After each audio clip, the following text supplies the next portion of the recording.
Hello and welcome to another edition of Myrtles Rant. This is a very, very important issue that has come up this week during the organizational part of the mass gathering that is happening in Pretoria and Cape Town, and in fact all around the country, on Saturday the 17th of September. So in forming a committee, myself and other cannabis industry and community leaders, we've had to pull together really quickly and work together and all pitch in so that we could make this, which is our reaction to the Hayes Club case dismissal, make it absolutely relevant and on point and strike while the iron's hot. That's why we've given everybody until the 17th to arrange that you can be there or be at your local municipality with the memorandum on that Saturday. It won't take up too much of your time, so please just make the time now. But in this gathering of this committee, and everybody in the committee I know really well, and they're all incredibly strong, active members of our community, there's this thing that's come up called unity,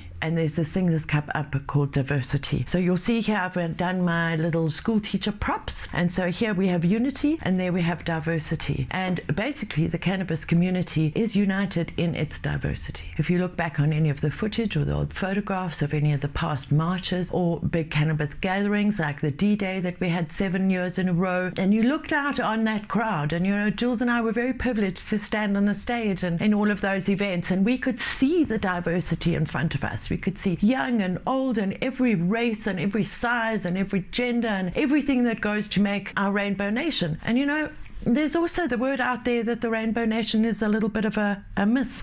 So we are diverse, but are we united, and is it possible to be united? So if we look at unity, diversity, yes, we are diverse. If we look at unity, this is a little bit more of a difficult one, because it's very, very difficult to get human beings who have their self-interest at heart and self-preservation and self-promotion at heart. That is our human instinct. When you look at unity anywhere in the world, it's incredibly difficult to achieve.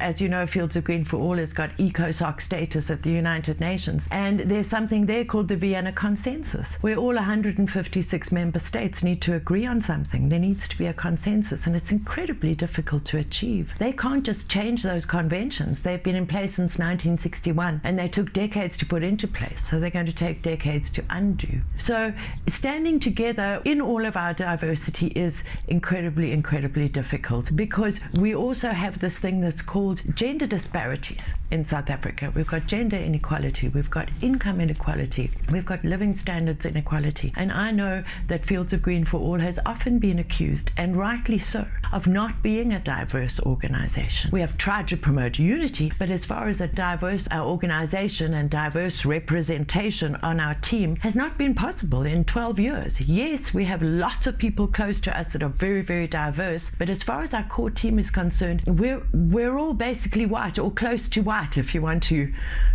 put it in South African terms. And the main reason why we are not diverse is something that has to do with income inequality and access to resources in South Africa. Where we stay on the Jazz Farm is approximately 5 kilometers from the nearest taxi point, and a lot of our more diverse community live far away. We're just outside of town, so it's very difficult for people to get here on a regular basis. And also our volunteers at Fields of Green for All have their side hustle. Their privileged position has allowed them to volunteer for us, not be paid a salary and be on a payroll with a retirement annuity and medical aid. That's not how it's been running for the last 12 years. We acknowledge we are not diverse, but we also acknowledge that there are challenges that are maybe a bit insurmountable. And I think that when it comes to unity, we can only try our best. And instead of accusing us of not being diverse, or accusing us of not having unity amongst the whole South African,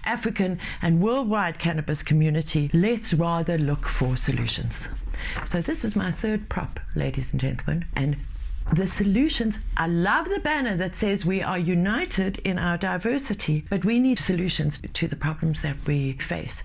And those solutions I'll be discussing over the next few weeks in Myrtles Rant. Obviously, top of the list is solutions, enough money to fund all of this strategic litigation and all of these negotiations with our government, and keeping our finger on the pulse throughout Africa and throughout the world.